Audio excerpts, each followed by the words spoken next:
За өнөөдөр манай найз бид хоёр энэ ямар гоё science lab хийнэ.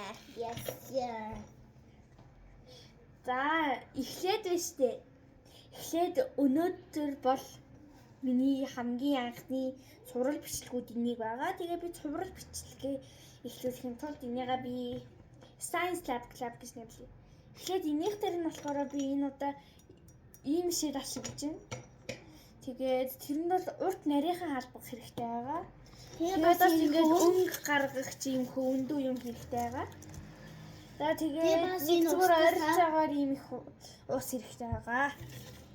Одоо тэгэхээр нэг шилийг хийх гээд үзье.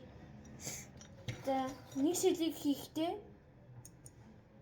за яг ийм дараа бүрэнхийн ийм шил явуул гэдэг сайн. За тэгэхээр эхлээд энэчнээс өнгөнүүдээ сонгоё. Та нар бол олон өнгөтэй ямар ч өнгө сонгож болно. Тэгэхээр бас Fischer tip гэдэг юм байгаа. Энийг ашиглаж болдог. Тэгэхээр энийг ашиглаж болдог учраас ер нь энийг гадуур гайгүй байт юм дөө. За одоо эхлэхийн тулд эхлээд бүгдээрээ эсрэг өнгөө үүсэж болох юм. За тэгэхээр шарын эсрэг нийл ягаан байдаг.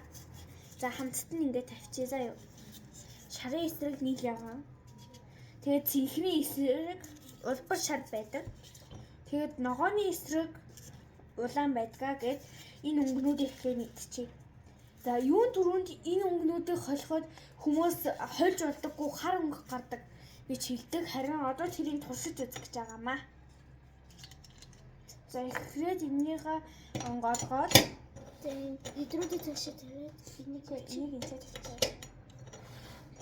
За ингээд дотор нь бенжоогоор нэг ойролцоогоор талаас жоох их ус хийж зоосон. За би бол жоох их ус хийчих шиг боллоо. Яг нэг иймэрхүү хэрэгтэй. ус хийчин дөө.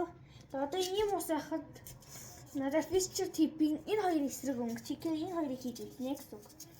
Тэгээд чимэгчээ тэхгүй бол Чимхийг гэж шахаж оруулахгүй бол болохгүй. за хоёр өнгөө хоёулыг нь оруулцаа одоо уусгана. За бид нэр ингээд энийг хутгаж яхад нэг ийм юм зохиолцсон. Ийм юм санаа зовох хэрэггүй шүү.